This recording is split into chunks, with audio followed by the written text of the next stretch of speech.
রাত ১টা হোক, ২টো হোক, ৩টে হোক, আমি যখনই কাজ থেকে বাড়ি ফিরি না কেন, কেউ আমার জন্য অপেক্ষা না করলেও এই প্রাণীগুলো আমার জন্য অপেক্ষা করে থাকে।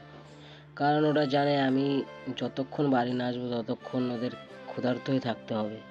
তোমরা হয়তো বললে বিশ্বাস করবে না, আমি বাড়ির থেকে ১০০ মিটার আগে গাড়ির স্টার্ট বন্ধ করে দিলেও এরা ছুটে দৌড়ে চলে আসে আমার কাছে। কি করে বুঝতে পারে আমি জানি না। সারাদিন কাজ করার পরেও রাত ১২টা ১টার সময় বাড়ি আসার পরেও এদের মুখে যখন দুটো খাবার তুলে দিতে পারি, তখন আমার নিজের মনে যে কতটা আনন্দ হয় সেটা আমি বলে বোঝাতে পারবো না। নিজের টাকায় এদের প্রত্যেক দিন ভালো মন্দ না খাওয়াতে পারলেও আমার পক্ষে যতটুকু সম্ভব হয় আমি ওদের চেষ্টা করি খাওয়ানোর জন্য। তোমরা আমাকে আশীর্বাদ করবে আমি এইভাবে যেন ওদের সারা জীবন খাওয়াতে পারি।